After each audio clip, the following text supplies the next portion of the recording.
Muito bem, estamos de volta aqui com o Cachola, hoje conversando com o Mago Frater Goya.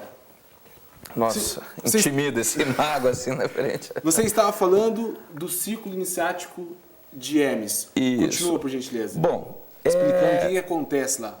Isso. E aí, nesses encontros, a gente pode estipular para a lição teórica ou para uma prática ritualística. A gente prefere, inclusive, incentivar para que a pessoa possa desenvolver as habilidades ali em grupo. Tá?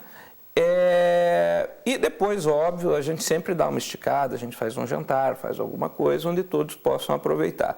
E no círculo a gente costuma se tratar pelo termo frater, soror, porque é irmão e irmã, certo. É uma fraternidade. E a gente costuma levar isso muito a sério.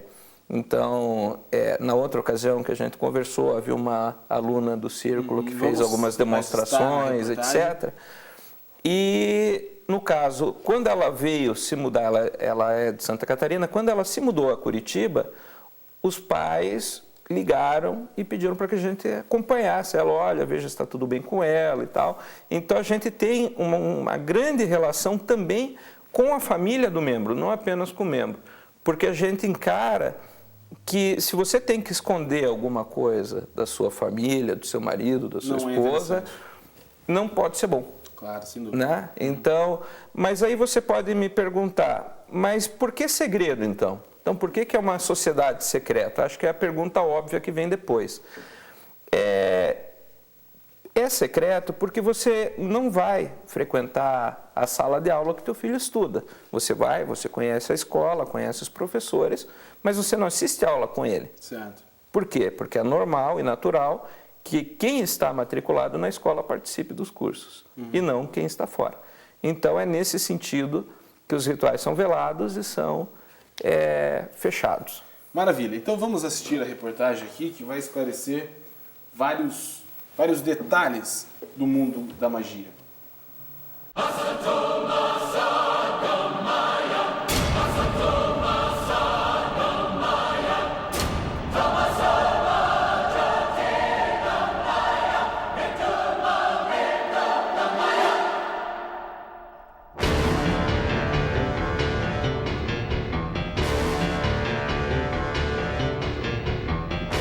Magia vem de magos ou magi, palavras da língua persa, que significam imagem ou homem sábio. Os rituais mágicos são praticados há muitos anos. Existem registros de magias em muitas épocas e civilizações.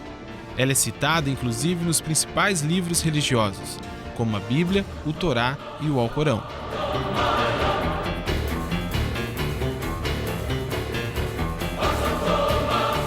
Um dos maiores conhecedores do assunto é este cidadão aqui, Aleister Crowley, um mago inglês que criou e descobriu muitos feitiços. Crowley definia a magia como a arte e a ciência de causar mudanças com o desejo. Que na verdade nada mais é do que você aplicar a sua força de vontade pessoal dentro de um processo mágico. E será que um feitiço mágico tem o poder suficiente para causar um determinado efeito sobre uma pessoa ou provocar um fenômeno sobrenatural? Faça com que possamos aprender as lições que escondeste em cada folha, em cada pedra. Dá para fazer chover? Dá. Desde que isso, de alguma forma, não vá ferir um princípio natural. Se houver uma necessidade maior que não chova, eu posso fazer o que eu quiser, que eu não vou conseguir provocar a chuva.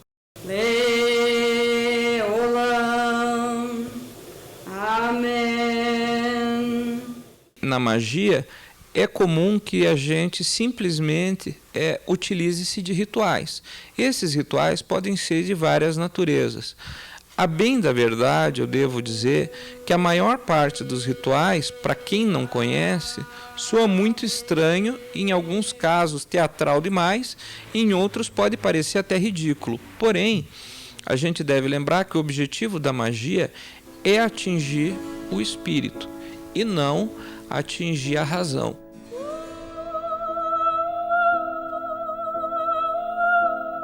Alessandra é universitária, faz biologia. Encantada pelo esoterismo, estuda magia há 7 anos. Como muita gente, assim, eu tinha bastante curiosidade, sempre ouvia falar a respeito, até que eu comecei a ler sobre o assunto e vi que podia ser uma coisa muito boa para a minha vida, assim, que podia me ajudar a crescer como indivíduo, como ser humano. Existem vários tipos de rituais. Alguns efeitos vão ser provocados de acordo com o elemento que você precisa. Mas, fatalmente, a coisa mais importante num ritual acaba sendo a concentração ou a intenção que você utiliza para levar algum resultado. O que é possível conquistar com os rituais mágicos? Tem pessoas que buscam poder, tem pessoas que buscam popularidade, tem pessoas que querem um emprego melhor, tem clientes para todos os gostos, na verdade, na magia. Na Idade Média, durante a Inquisição, os magos eram perseguidos e queimados vivos pela Igreja Católica, pois a magia era considerada um poder do mal. E hoje, as pessoas ainda relacionam a magia com as forças das trevas.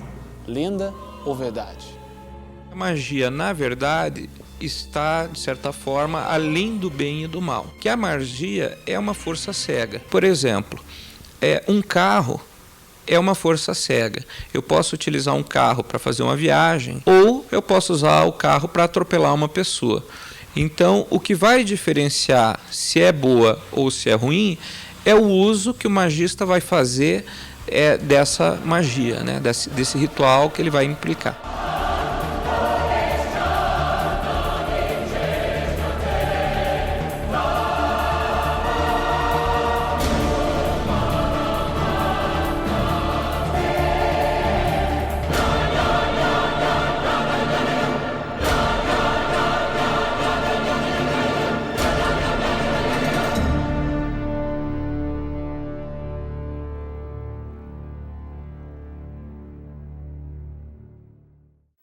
Muito bem, está aí a reportagem para esclarecer um pouco mais o que é magia. E o Aleister Crowley, que apareceu aqui no início da reportagem, ele tem uma história interessante com o Fernando Pessoa, que também estudava esoterismo e um dia leu uma publicação do Crowley e mandou uma carta para ele dizendo que ele estava errado. Daí o Crowley foi até Lisboa para conhecê-lo. Sabia dessa história? Sabia. E é muito curioso que os dois se tornaram grandes amigos. A primeira edição, existe uma poesia de Crowley, que a primeira tradução dela em língua portuguesa foi feita pelo Fernando Pessoa. Interessante, né? Eu tenho algumas informações desse período e uma das mais curiosas e divertidas é que o Crowley, como a maior parte das pessoas que estão envolvidas na área da magia acaba sabendo, o Crowley era extremamente mulherengo. E um dia ele estava em Paris e queria terminar um relacionamento com uma moça, não sabia como, e ele e o Fernando Pessoa se encontraram num café para simular a morte do Crowley. Então, no café, o Crowley fez de conta... Exatamente, ele fez de conta que o café estava envenenado, que ele ia se matar, não sei o quê. Aí começou a passar mal no meio do café, caiu no chão, estrebuchou, e o Fernando Pessoa arrastou ele para fora do café para tratar do amigo.